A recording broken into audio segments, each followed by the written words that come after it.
Välkommen till Inforim i IKT-säkerhet.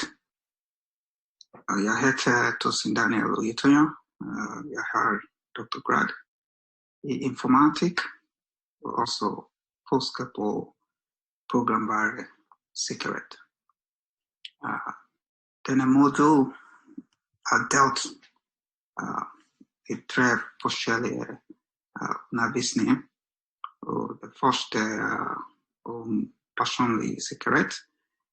Det andra om risikoanalyser. Och det sista är om personvärn. Så idag ska vi snacka om personlig säkerhet. Tillägg ska dere få 2 uppgifter. Och det första uppgiften fokuserar på del 1 och del 2. Det betyder personlig säkerhet och också risikoanalyser. Och det andra uppgiften ska vara om personvärn. Så jag ska bruka engelska till att förklara presentation. Men presentationstexten ska vara på norska. When we talk about information security or computer security, there are 3 fundamental properties that we are concerned with. First one is confidentiality, availability, and also integrity. So what does confidentiality mean? It simply means that we do not want unauthorized entity or individual or attacker to have access into the content of the communication or the message or data that we are exchanging between 2 parties. And so if we have information disclosure, then that is a violation of confidentiality. And what does integrity mean?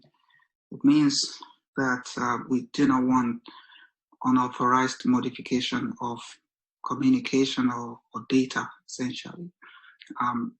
Data can be transmitted. Let's say we're exchanging this data between 2 parties, 2 entities, the sender and the receiver. We're concerned with ensuring that what the sender sent is exactly the same data that is received at the other endpoint. Now, if there is, let's say, intentional or accidental modification of this data, then we say that integrity has been violated. Now, availability simply means that we have data or system available to authorized entities whenever it is needed. So if we have an attack that prevents a system to become available or that prevents a particular resource or data to become available to users that should use them, then we say that availability of that system has been impacted or affected or violated. When we talk about computer security or information security, there are different ways by which an attacker can get into the system that we are using in order to, let's say, collect important assets. It could be password, it could be credit card information, it could be also some other important sensitive data about an entity, an organization, an individual. And in order for an attacker to be able to do that, he has to target certain things. One of them is the system itself. So an attacker will try to gain direct access into the system, which we're going to talk about later on. The individuals as well are important goals for an attacker. So how can he manipulate them in order to achieve his or her end goal? And so both the systems and the individuals, you, myself, are goals for an attacker. So how do we protect the digital infrastructure from deliberate attacks and also from some inadvertent error, accidental mistakes that could bring disaster into the community, to the end users, or even the infrastructure as well? And that is what we are going to talk about today. So how can we create what we call a digital defense? So this is not a one-man job, because when we talk about security, security involves all of the stakeholders. And when we talk about stakeholders, it is not just the government, it is not just the ICT providers, the consumers, you and I, are also directly involved in ensuring that we secure the overall system. There are employees that are working in an organization. They are part of the stakeholder that must ensure that security is upheld. There are individuals as well that are policymakers and so on and so forth. So it's not just the technical part of it, but also the human or the end user part of the whole security system that we are talking about. And in providing this security, mathematics actually plays an important role, right? In the previous slide, I mentioned these three properties: confidentiality, integrity, and availability. If you want to secure communication between two endpoints, right, you need some cryptography elements in this scheme. And behind this cryptography is some mathematical theories, right? When your browser authenticates to a server, we talk about some public and private keys, right? We talk about things like encryption. We talk about authentication. So all of these concepts have mathematics behind them: how the keys are created, how they are related, and so on. When we talk about integrity, we're dealing with some form of digital signature. So how do we ensure that we can verify that the data we received is coming from the right source, and at the same time, this data has not been modified in transit, or even when data is at rest, for instance, in databases, we also want to be sure that the data has not been tampered with. So behind this requirement, cryptography algorithms that are built on mathematical foundations or theories that allow us or help us to achieve these properties. Today, our world has significantly changed from where it used to be some decades back, where we just had few computers or few systems that were connected to the internet or to one another. But what we have today is what some people call Internet of Things. Some call it systems of systems. But of course, there are different terms for the current systems that we have today. So in other words, we have connected systems where virtually every device is hooked to the internet, right from healthcare or transportation, manufacturing, home automation, energy, or even military. We have a bunch of devices that are hooked together and they are communicating. You have smartwatch, you have mobile phone. An average individual today is estimated to have about 4 IoT devices that are connected to the internet. As of 2019, it's estimated that there was approximately 27 billion IoT devices. In other words, devices that are all connected to the internet. And of course, the estimate by 2025 would be around 75 billion. So smart cars, all of these things are driven by ICT today. But now all these stories are not just for fun, but it presents to us today a new challenge. Why? Because for security, it means the attack surface has increased significantly, and therefore we have a role to play in securing the systems, our own systems, and the systems that we are connected to. The cyber world is an interesting marketplace for attackers, and attackers can attack systems or individuals for various reasons. Let's just take a look at some of the reasons why an hacker or an attacker may want to attack systems. One reason is for money, right? People steal also in the cyber world, and through the internet it can be easy for organized crime to be able to steal money, to be able to use social engineering to manipulate people, hack into systems, sell assets of individuals in order to gain more money.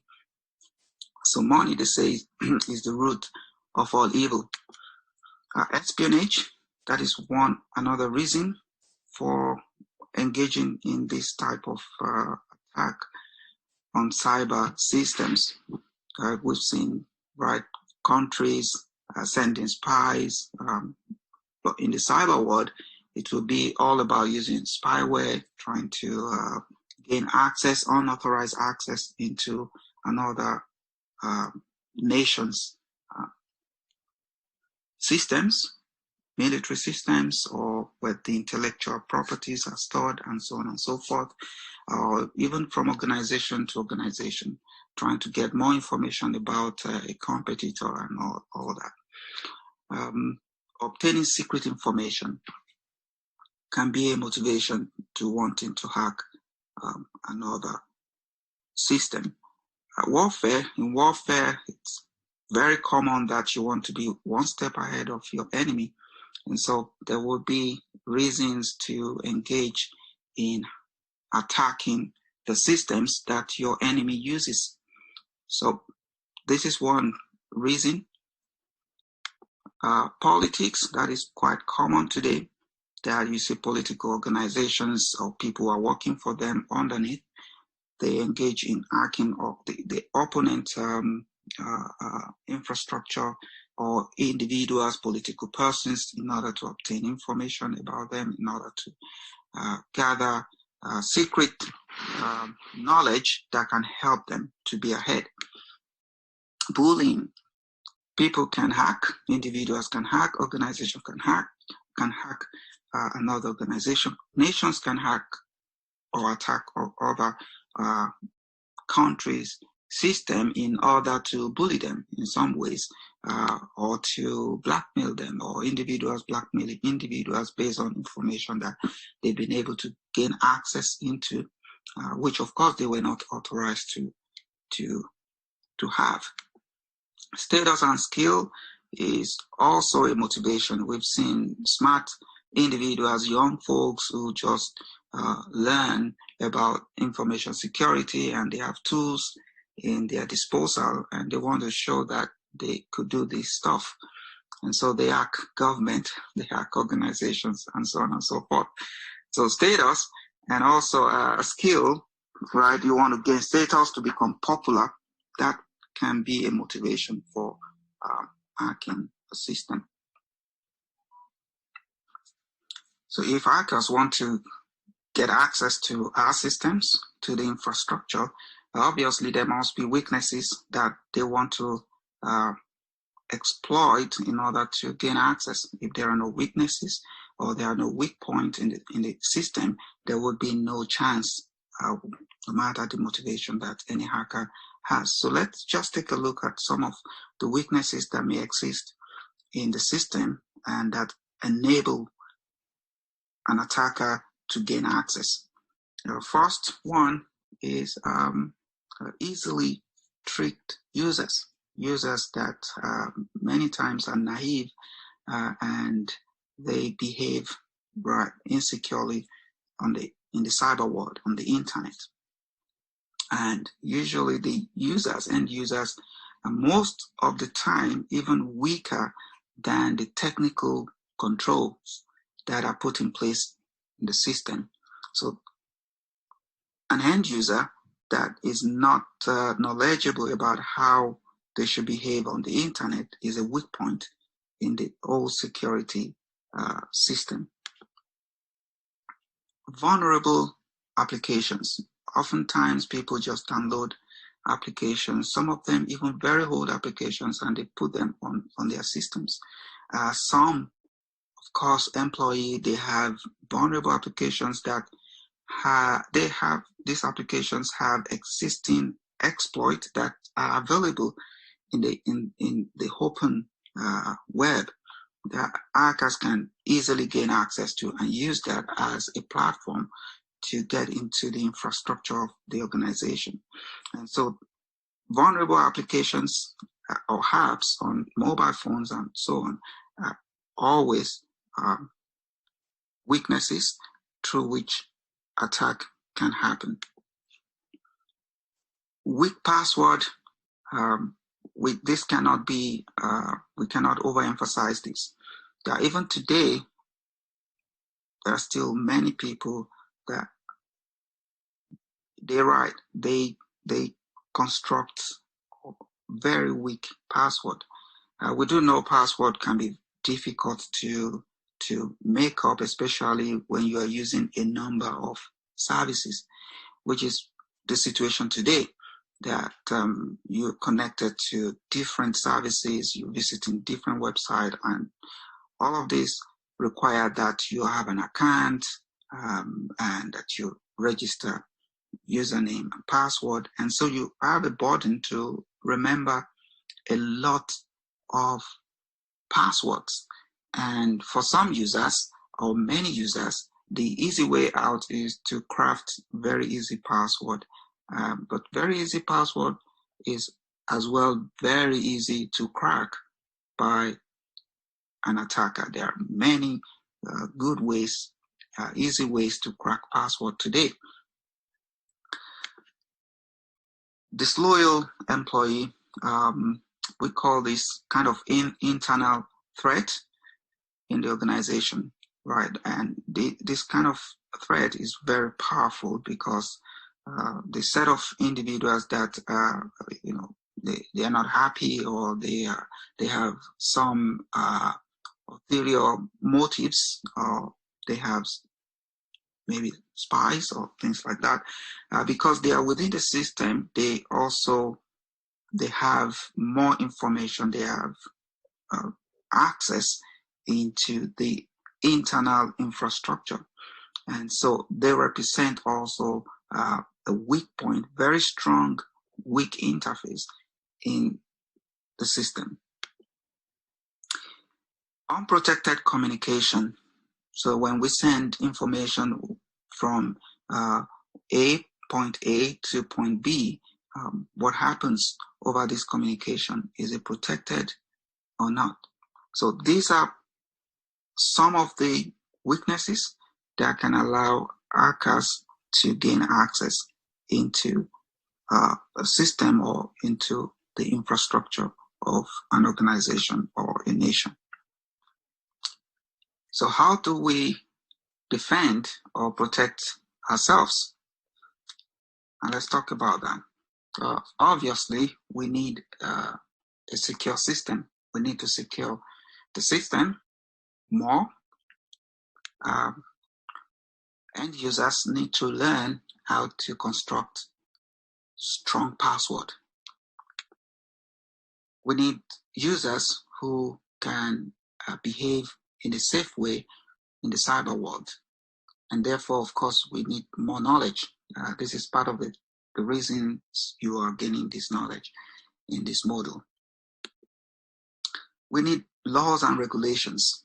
Oftentimes, you have organizations who, because they are pursuing profit, they basically leave users unprotected.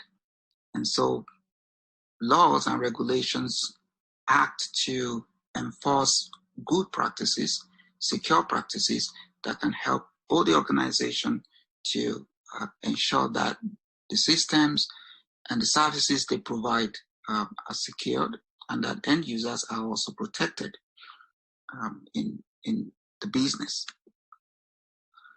We need secure communication. We're going to talk about that later on. So when we communicate, whether we are mobile to mobile or from computer to computer, client to server, we need that communication to be completely confidential.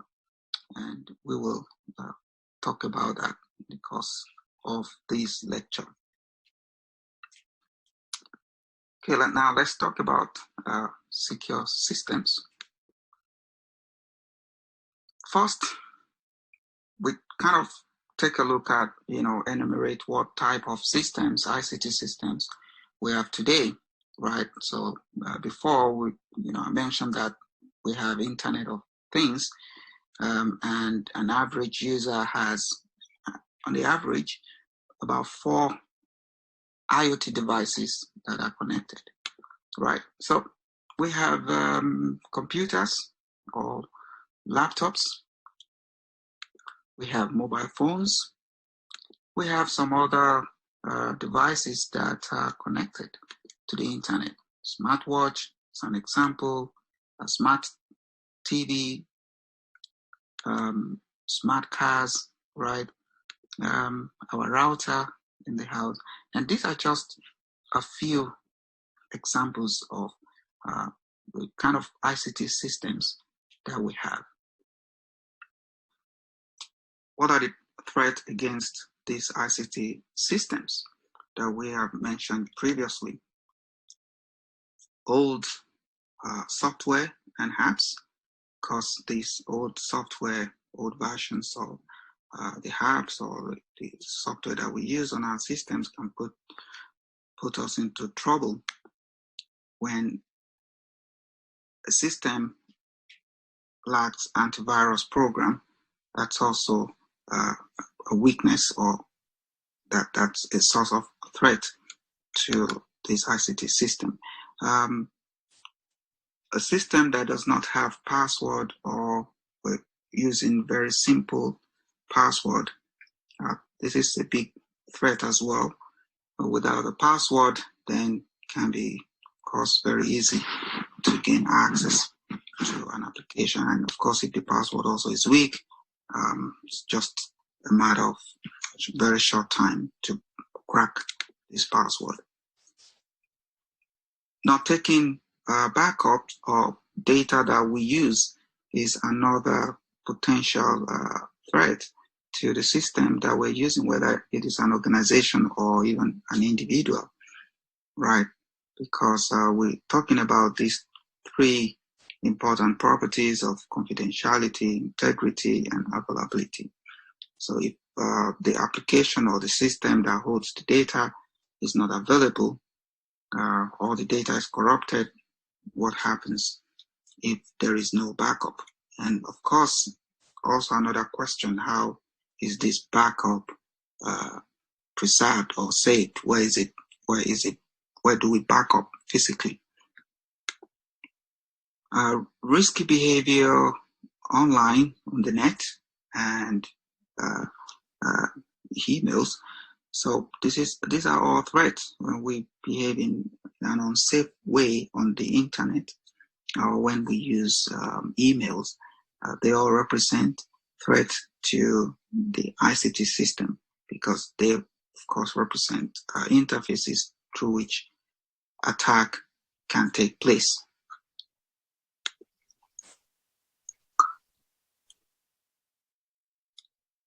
I will now talk about different types of malwares that we've come to kind of get to know today. They have different names.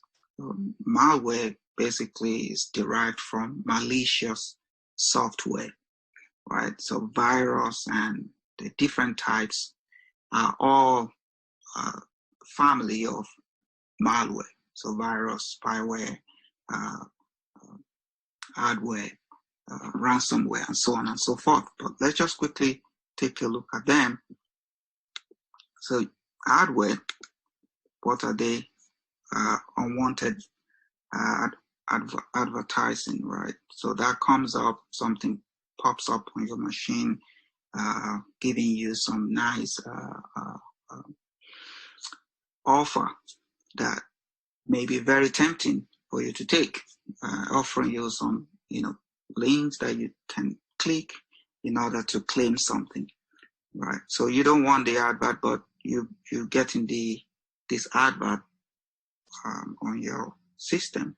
Behind it could be a malicious program that could be doing some damage, whether collecting information or sending the secret information that you haven't given or you have not authorized this program to collect.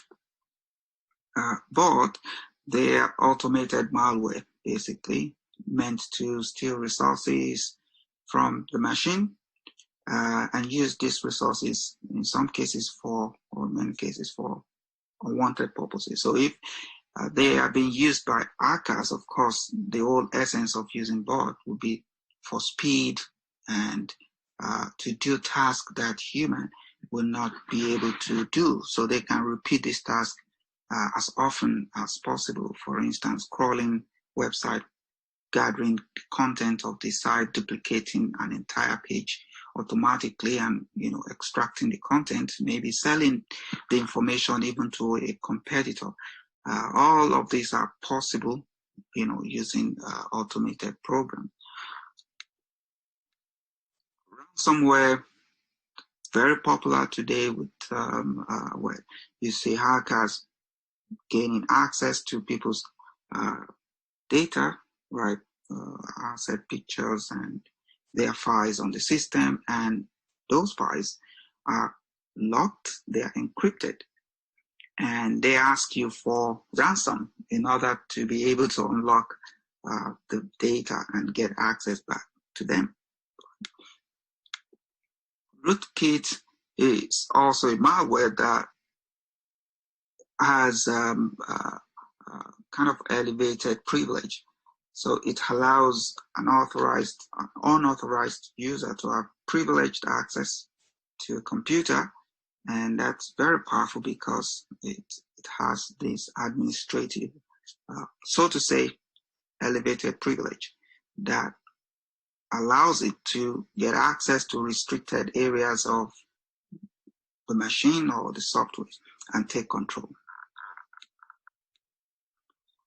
And spyware is just what the name says, basically to monitor the activity on the system, gather the information, right, and send this information to the controller. And virus, well, we all know now about coronavirus, how virus behaves. Essentially, virus is a malware that can replicate itself and spread to other systems. So when virus comes into attack a system, the whole goal is replication. So the virus has to have the ability to replicate itself, to infect from one file to another, or from one user to another. So the program must have that ability in order to infect as many files or as many systems or as many users as possible to cause maximum damage